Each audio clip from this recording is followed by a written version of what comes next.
तो हेलो भाई लोग, तो आज हम फाइनली बात करने वाले हैं Korean series the mercy for none के बारे में। इसके बारे में मैंने बहुत कुछ सुना था इंटरनेट पे और मेरे अंदर भी क्यूरियोसिटी का कीड़ा जागा कि भाई अपन भी देखेंगे इस चीज को, हम पीछे क्यों रह सकते हैं इन सब चीजों में, और हमारा तो काम ही यही है। और मैं जानता हूँ वीडियो काफी लेट है और ट्राई करूंगा कि तुमको स्पॉइलर न दूं अगर तुमने अभी तक ये शो नहीं देखा है। तो इस रिव्यू को देखने के बाद जाओ और पहले ये सीरीज देखो, फिर उसके बाद तुम कमेंट करके मुझे बता सकते हो कि तुम्हारा क्या एक्सपीरियंस रहा इस सीरीज के बारे में। तो चलिए स्टार्ट करेंगे। अगर सबसे पहले मैं तुम्हें सीरीज के बारे में एक वर्ड में बताऊं तो भाई कड़क माल, एक नंबर माल है भाई। अब तक का मैं कोरियन सीरीज काफी टाइम से देखता आ रहा हूँ और फेमस सीरीज तो तुमने देख ही ली होंगी, लेकिन फिर भी मैं कोरियन सीरीज को बहुत टाइम से फॉलो करता आ रहा हूँ, जिसकी वजह से कोरियन सीरीज मेरी फेवरेट है। तुम्हारा पता नहीं, एंड आई एम श्योर तुम्हारी फेवरेट हो तभी तुम ये वीडियो देख रहे हो। अगर मैं तुमको थोड़ी सी स्टोरी नरेट करूं तो इसमें तुम्हें सिंप्लीफाई करके बताता हूँ। तो कहानी शुरू होती है हमारी सियोल सिटी से, जो कि कोरिया में है। जैसा कि तुम लोग जानते हो वहाँ पे एक गैंग ऑपरेट करता है जिनके दो बंदे होते हैं, यानी कह सकते हो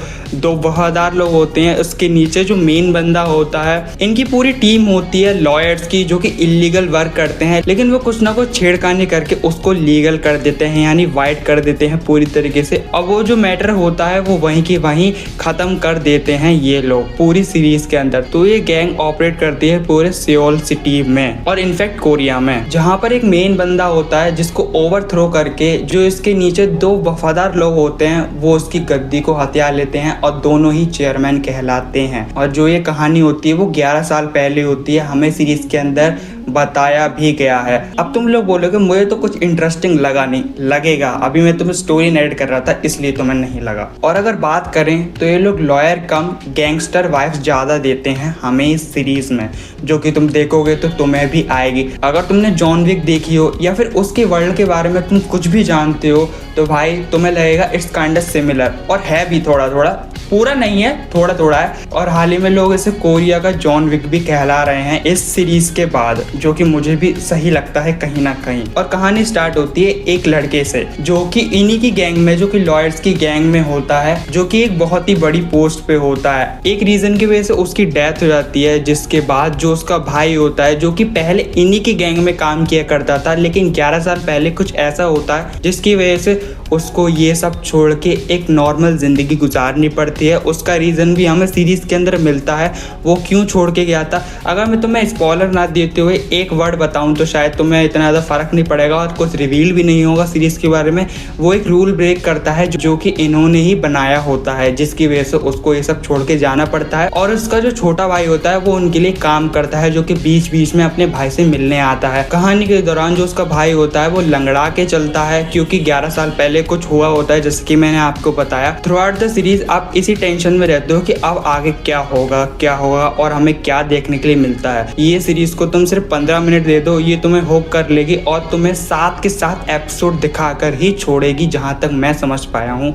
मैंने इसके 7 के 7 एपिसोड देख लिए थे, आई गेस 7 ही हैं, 7 ही एपिसोड हैं, 7 के 7 देख लिए थे मैंने। और जो इनकी गैंग में काम कर रहा होता है, यानी जो उसका भाई होता है, जो उसको मिलने आता रहता है, मैं कुछ भी नाम वाम रिवील नहीं करूंगा, वो आप कहानी के अंदर जानोगे, सीरीज के अंदर जानोगे। और जैसे ही उसको पता लगता है कि मेरे भाई का मर्डर हुआ है, किसी ने उसको मारा है, तो वो अपने भाई का बदला लेने आता है। मेन कैरेक्टर का ऑरा इतना हाई है कि भाई सभी लोग कांपते हैं। मेन चेयरमैन भी हैं, 2 इसमें दिखाए गए हैं, वो भी इस बंदे से कांपते हैं। थ्रू आउट द सीरीज भाई लाशों के ढेर बच जाते हैं और एक्शन तो भाई बवाल। और जब तुम उसे देख रहे होते हो तो कहीं ना कहीं तुम्हें जॉन विक की याद आने लगती है सीरीज के अंदर। सीरीज काफी ज्यादा ब्रूटल है और खून खराबा भी है। बॉडी जमीनों पे इस तरीके से पड़ी रहती है जैसे कि ये बॉडी नहीं कोई चीज फैली हो जमीन पे। और जो इस सीरीज के मेकर हैं वो बहुत ही ज्यादा श्योर हैं कि उन्हें अपनी ऑडियंस को क्या दिखाना है।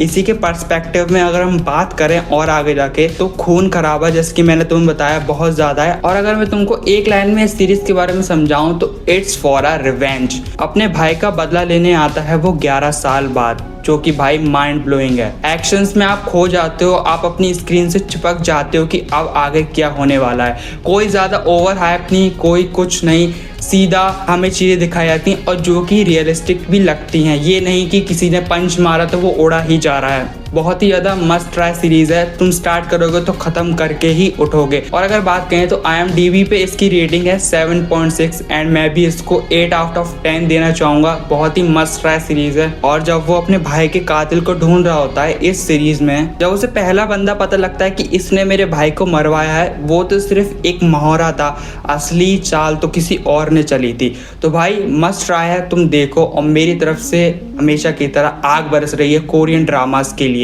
भाई आग बरसा रहे हैं कोरियन ड्रामास। आजकल जब से कोरियन ड्रामास की डिमांड बढ़ी है मार्केट के अंदर की भाई तबाही मच गई है। हर किसी को बस कोरियन ड्रामा ही देखने हैं, पता नहीं क्यों भाई। अगर तुमने ट्रेन टू बुसान मूवी देखी हो, अलाइव देखी हो, या फिर तुमने इमरजेंसी डिक्लेरेशन वाली मूवी देखी हो, स्क्विड गेम तो अपनी है। थोड़ा मैं ऑफ द टॉपिक जा रहा हूँ, लेकिन फिर भी अगर बात करें कोरियन ड्रामास के बारे में ऑल ओवर बात हो रही है। कोरियन ड्रामास के लिए मैं कुछ ज़्यादा ही एक्साइटमेंट दिखाता हूँ और सीरीज़ के अकॉर्डिंग और मूवीज़ के अकॉर्डिंग, क्योंकि भाई मुझे कोरियन ड्रामा पर्सनली पसंद है। भाई सीरीज़ के दौरान एक्शन तुम्हें फाड़ मिलेगा और तुम सोचते हो भाई क्या चल रहा है पूरी सीरीज़ में, लाशें बिछी होती हैं भाई। और जैसे इसके कैमरा एंगल्स पे ध्यान दिया गया है और जैसे ये फाइट सीक्वेंस पे ध्यान दिया गया है, भाई बहुत ही माइंड ब्लोइंग काम किया है इसके मेकर्स ने। आई एम एप्रिशिएट दैम कि भाई क्या ही काम किया है। आप इसको विंज वॉच करके ख़त्म तो कर दोगे सीरीज़ को, लेकिन ये सीरीज़ आपके दिमाग में इतनी दिनों तक छाप नहीं छोड़ती है जैसे अदर सीरीज़ छोड़ती हैं। जैसे कि होता है ना, सीरीज़ देख ली लेकिन 15 दिन बाद भी 20 दिन बाद भी एक तरीके से उससे अटैचमेंट सी हो रखी है। इस तरीके से अगर मैं बात करूँ पर्सनली तो मुझे स्क्विड गेम से बहुत ज़्यादा ही अटैचमेंट है। आई नो ख़त्म हो चुकी है, लेकिन फिर भी यार मन तो नहीं मानता ना फिर भी। और अगर बात करें तो कुछ लोग इसे ओवर हाइप कह रहे हैं। क्या ये ओवर हाइप सीरीज़ है?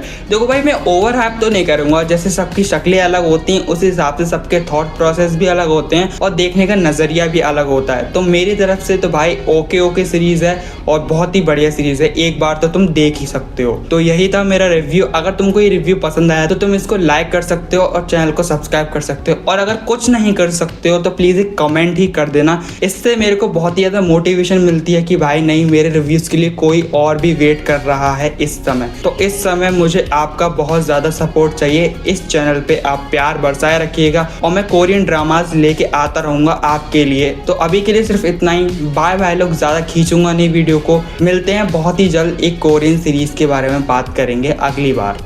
बाय।